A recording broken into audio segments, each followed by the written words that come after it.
Hello guys. तो पिछले episode में हमने देखा था कि ज़ीरो ने अपने आप को सूरा में बदल के वीर को उस टेंटिकल वाले जेलीफिश से बचा लिया था।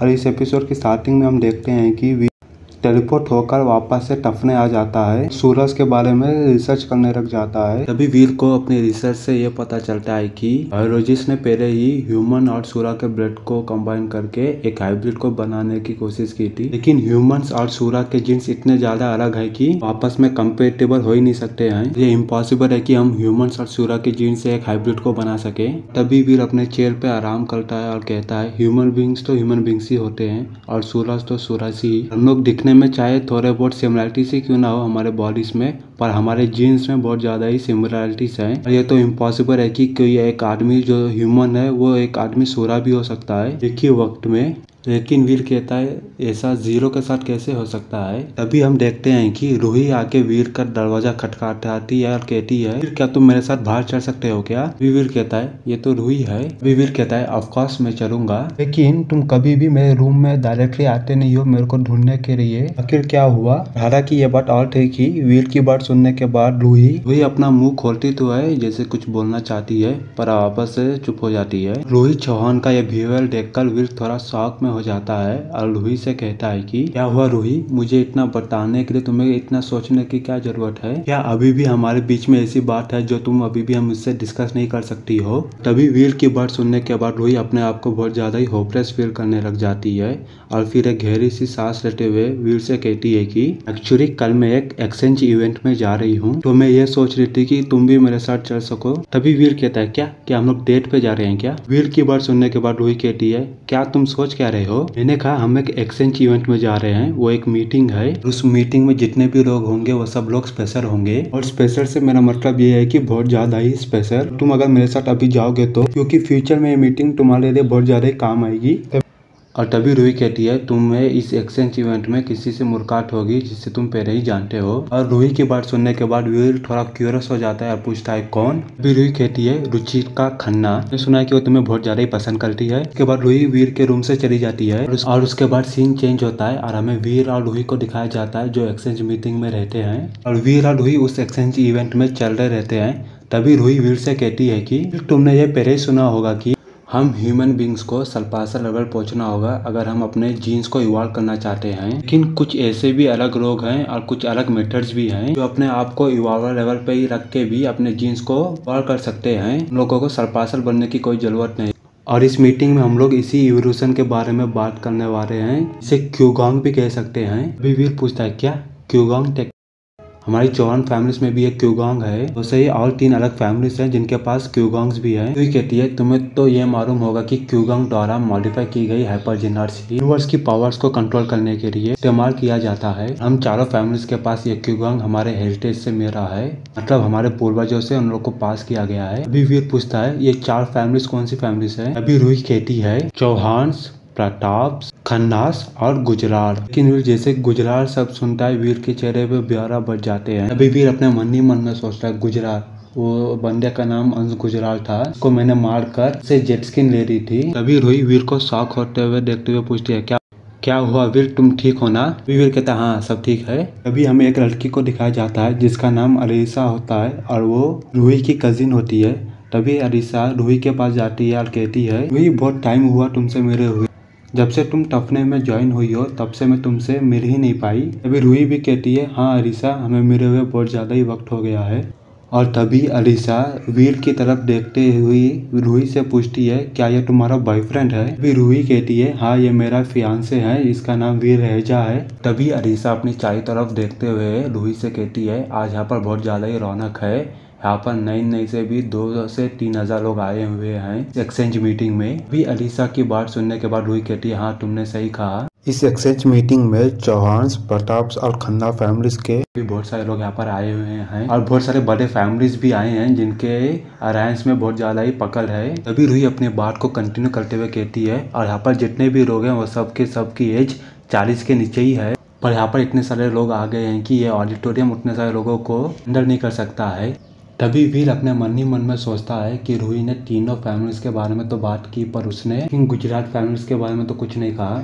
और तभी वीर कहता है क्या गुजराल फैमिली से उतनी बड़ी फैमिली नहीं है क्या। तभी रूही वीर की बात सुनने के बाद कहती है गुजराल फैमिली शायद ही कभी बाहर घूमता है और उनके फैमिली में बहुत सारे लोग भी नहीं हैं। तभी अन्वेषा भी कहती है हालांकि गुजराल फैमिली के पास भी एक क्यूगांग है और उनके पास जो क्यूगांग है बाकी के तीनों फैमिली से सबसे ज्यादा ताकतवर है। तभी हम देखते हैं कि जहाँ पर ये तीनों लोग एक दूसरे से बात कर लेते वहीं पर ही सेरेमनी शुरू हो गई थी। एक आदमी स्टेज पर जाकर स्पीच दे रहा था और तभी वीर और अन्वेषा तीनों मिलकर उस आदमी को देखते हैं जो स्टेज पर जा रहा होता है।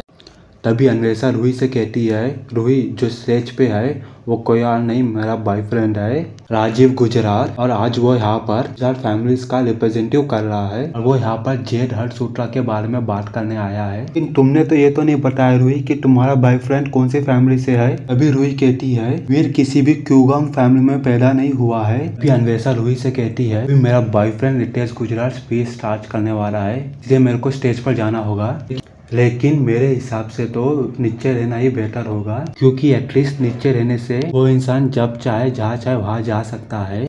हजारों लोग उसी आदमी को देखने लग जाते हैं। मेरे लिए बहुत ज्यादा ही अनकंफर्टेबल है। अगर ये रितेश की स्पीच नहीं होती तो मैं वहाँ पर नहीं जाती। अन्वेषा की बात सुनने के बाद रूही कहती है हाँ कजिन तुम भी ऊपर चले जाओ। जैसे ही अन्वेषा वहाँ से चली जाती है तभी रूही वीर का हाथ पकड़ लेती है और वीर से कहती है एक्चुअली वीर मेरी कजन की मेरे से बचपन से ही कंपटीशन करने की आदत रही है और वो आदत अभी तक जारी है। और जब उसका बॉयफ्रेंड गुजराल फैमिली से है तो उसे इस बात पर कुछ ज्यादा ही घमंड हो गया है कि उसका बॉयफ्रेंड गुजराल फैमिली से है।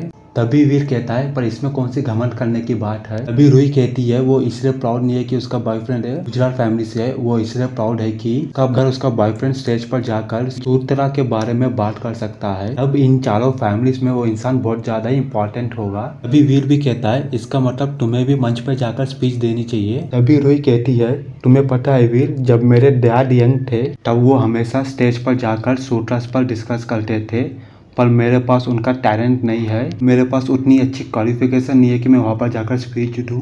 तभी वीर कहता है अरे किसने कहा कि तुम्हारे अंदर क्वालिफिकेशन नहीं है, वही बस तुम वहाँ पर जाकर उस स्टेज पर बैठ जाओ तभी लोग अपने खुद ही अपने आंखों से देख रहेंगे कि खूबसूरती का असली मकसद क्या होता है और तब सबको पता चल जाएगा कि तुम्हारे अंदर कितनी काबिलियत है। जैसे रूही यह सुनती है उसके उदास चेहरे पे अचानक से ही खुशी आ जाती है। रूही शर्माते हुए वीर को गुदगुदी करने लग जाती है और उसके बाद रूही और वीर एक जगह पर जा चेयर्स पर बैठ जाते हैं। तभी रूही कहती है गुजराल फैमिली ये सोचती है कि वो चारों फैमिली में सबसे ज्यादा ही सुपीरियर है। वीर के बात सुनने के बाद वीर पूछता है क्यों, आखिर गुजराल फैमिली अपने आप को सुपीरियर क्यों समझती है। तभी रूही कहती है ये चारों की चारों फैमिली सेम बैकलाइन से आती है इसलिए गुजराल फैमिली अपने आप को एक प्राइमरी लीडर दिखाना चाहती है और उनके पास बहुत सारे सीक्रेट्स भी हैं और उनके पास एक सीक्रेट बुक भी है जो बाहर वाले लोग नहीं पढ़ सकते हैं। तभी वीर पूछता है कौन से सीक्रेट्स। तभी रूही कहती है फ्लॉस सूत्रा। ये सुनने के बाद वीर अपने मन ही मन में सो जाता है अच्छा हुआ ये जेड स्किन नहीं है। लेकिन वीर की खुशी थोड़ी देर के लिए रहती है क्योंकि रूही कह देती है कि गुजराल फैमिलीज बहुत टाइम से अपने फ्लॉस सूत्रा को एक हाइपर जिन्नात में कन्वर्ट करना चाहती थी और मैंने सुना है कि उन लोग ने ये कर भी लिया है और उस हाइपर जिन्नात का नाम है जेड स्किन। जैसे ही वीर ये सुनता है वीर के चेहरे पे 12 बज जाते हैं और उसके बाद सीन चेंज हो जाता है और तभी सीन चेंज हो जाता है और हमें समर प्रताप को दिखाया जाता है। तभी हमें रितेश गुजराल को दिखाया जाता है जो समर प्रताप को बुलाता है। उसके बाद रितेश गुजराल समर प्रताप से कहता है चलो समर चलो हमारे साथ आके बैठो और तभी समर प्रताप कहता है आई एम सॉरी एक्चुअली मेरे पुराने दोस्त कहीं और मेरा इंतजार कर रहे हैं और मुझे उनसे कुछ ज्यादा ही बातें करनी है मे बी नेक्स्ट टाइम। उसके बाद समर प्रताप वहाँ से मुड़ता है और दूसरी डायरेक्शन पे चले जाता है और उसके बाद तभी समर प्रताप वीर के पास चले जाता है और वीर के टेबल पर बैठ जाता है। तभी समर वीर से कहता है वीर बहुत टाइम हुआ तुमसे मिले हुए। और जब राजीव गुजराल और अन्वेषा देखते हैं कि समर प्रताप किसके पास जाकर बैठा है उन दोनों शॉक हो जाते हैं क्योंकि समर प्रताप जाकर वीर के पास बैठ जाता है। तभी अन्वेषा ये सब देखती है और कहती है आखिर वीर का बॉयफ्रेंड समर प्रताप को कैसे जान सकता है। उसके बाद हमें समर और वीर को दिखाया जाता है।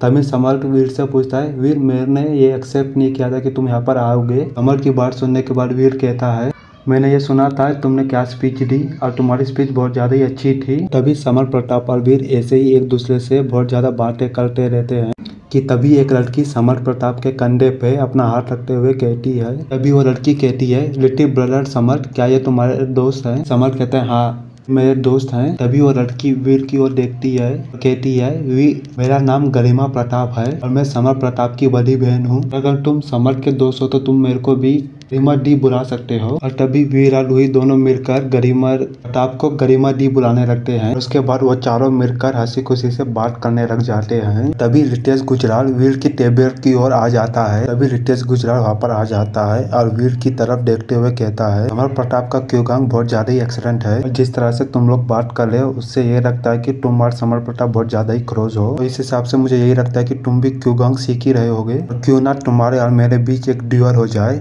और इसी से ये चैप्टर यहाँ पर ही खत्म हो जाता है।